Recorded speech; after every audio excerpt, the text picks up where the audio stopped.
Britain की संघीय शासन प्रणाली की सफलता के कुछ बिंदुओं पर चर्चा हम गत व्याख्यानों में कर चुके हैं। उसी क्रम में मैं आगे बताने जा रही हूँ कि सामाजिक एवं आर्थिक परिस्थितियाँ अर्थात इस व्यवस्था की सफलता कुछ विशिष्ट आर्थिक और सामाजिक परिस्थितियों पर भी निर्भर करती है। जैसे समाज में आर्थिक और सामाजिक समानता होनी चाहिए। यही नहीं, मतदाता शिक्षित एवं जागरूक भी होने चाहिए। इसी के साथ साथ इस व्यवस्था की सफलता के लिए आंतरिक एवं बाह्य वातावरण पूर्णतः शांत होना चाहिए। अर्थात यदि समाज में अत्यधिक मतभेद है, आर्थिक असमानता है, जनता अशिक्षित है, तो उसका फायदा राजनीतिक दल उठा सकते हैं। जनता को अशिक्षित होने के कारण प्रलोभन दे सकते हैं। उनके जातिगत, धार्मिक या अन्य सामाजिक भिन्नताओं के हितों को राजनीतिक दृष्टि से उपयोग में ले सकते हैं। उनको आर्थिक सामाजिक रूप से प्रलोभन देकर अपने पक्ष में कर सकते हैं। जबकि और जो निष्पक्ष जनता है, जो शिक्षित जनता है, जो निष्पक्षता से अपने मत का प्रयोग करते हैं, हो सकता है वो असफल साबित हो जाए और अशिक्षित जनता अपने निजी स्वार्थों के कारण एक ऐसे राजनीतिक दल को बहुमत प्रदान कर दे जो कि राष्ट्र हित के लिए, जनता के कल्याण के लिए कार्य न करके कुछ विशिष्ट हितों को ही प्राथमिकता देते हुए नीति निर्माण और नीति क्रियान्वयन या सरकार का संचालन करे। स्वाभाविक है कि संघात्मक शासन प्रणाली में समाज में पूर्ण रूप से सामाजिक और आर्थिक परिस्थितियां अनुकूल होनी चाहिए, जनता शिक्षित होनी चाहिए। दूसरी विशेषता है नाम मात्र की का कार्यपालिका अध्यक्ष। इस व्यवस्था की सफलता के लिए यह भी उपयुक्त माना गया है कि कार्यपालिका के अध्यक्ष की स्थिति केवल नाम मात्र की होनी चाहिए। अर्थात कार्यपालिका अध्यक्ष केवल परामर्श देने, प्रोत्साहित करने और चेतावनी देने तक ही अपनी गतिविधियां सीमित रखे। सैद्धांतिक तौर पर समस्त कार्यपालिका शक्तियां नाम मात्र की कार्यपालिका की होनी चाहिए और उन शक्तियों का वास्तविक उपयोग उत्तरदायी मंत्रियों द्वारा किया जाना चाहिए।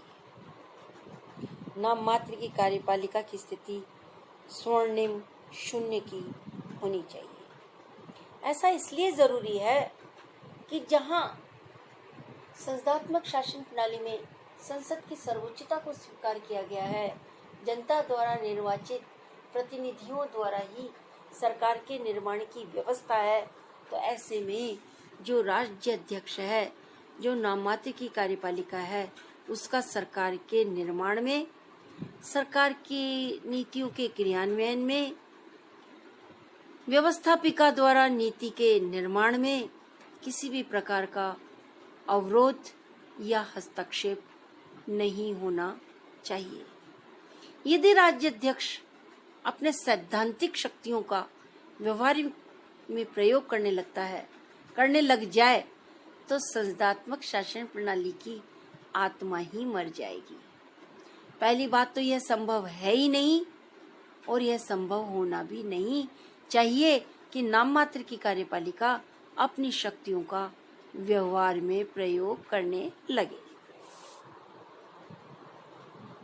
इसी के साथ अगली अनिवार्य शर्त है कार्यपालिका का सामूहिक उत्तरदायित्व।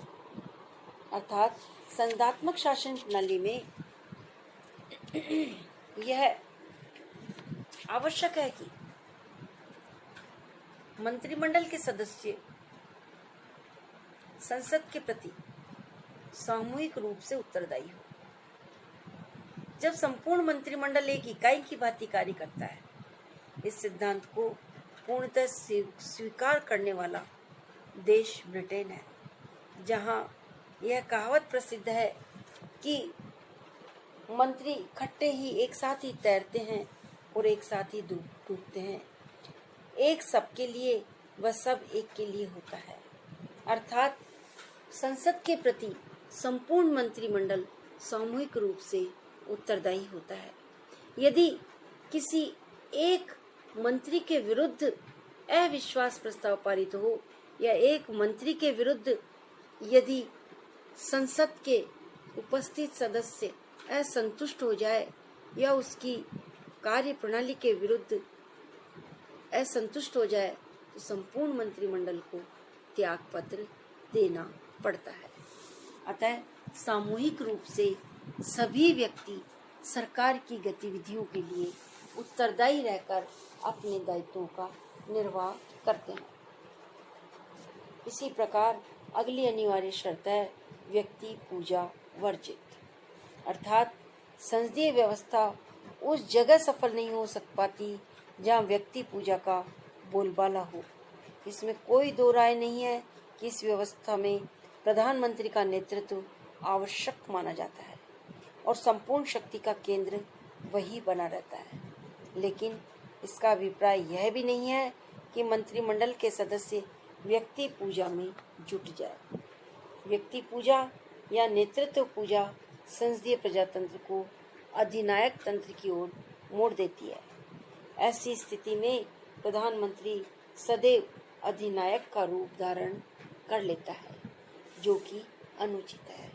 इस प्रकार हम सारांश में कह सकते हैं कि संसदात्मक शासन प्रणाली जहाँ ब्रिटेन की शासन की आत्मा है, वहीं उसके जीवित रहने के लिए, उसके सफल होने के लिए कुछ आवश्यक परिस्थितियाँ, आवश्यक बिंदुओं का होना भी अनिवार्य है, जो कि जिसका कि जिक्र हमने किया, जैसे सुदृढ़ राजनीतिक दल, व्यवस्थित में स्थायी बहुमत, सशक्त विरोधी दल, सहिष्णुता, परिमितता, संवैधानिक साधनों का प्रयोग, संसद में आस्था, निष्पक्ष विधानमंडल अध्यक्ष, सामाजिक व आर्थिक परिस्थितियां, नाम मात्र की कार्यपालिका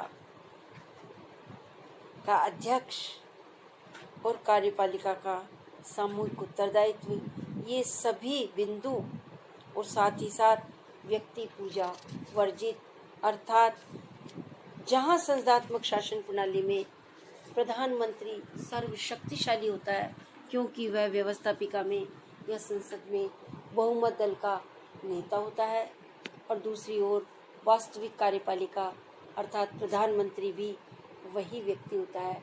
अतः वह बहुत ही शक्तिशाली नेतृत्व और शक्तिशाली व्यक्तित्व होता है। ऐसी स्थिति में व्यवस्थापिका के सदस्यों को अपने कार्यकाल को बचाने के लिए अपने एक तरह से प्रधानमंत्री के आलोचना को न करने का रवैया अपनाते हुए कि ये चूंकि शक्तिशाली नेतृत्व है, नेतृत्व होना अलग बात है और शक्तिशाली व्यक्ति होना अलग बात है, अर्थात उस अमुक विशेष व्यक्ति को क्या अनावश्यक समर्थन देने का जो एक परंपरा हो या अनावश्यक समर्थन देने की प्रवृत्ति विकसित हो जाए, तो वो संसदात्मक शासन प्रणाली के लिए बिल्कुल अनुपयुक्त है। यदि किसी व्यक्ति विशेष को व्यवस्थापिका के सदस्य अधिक महत्व देने लगते हैं, तो वह संसदात्मक शासन प्रणाली न होकर वह एक प्रकार से अधिनायकवादी शासन प्रणाली बन जाती है।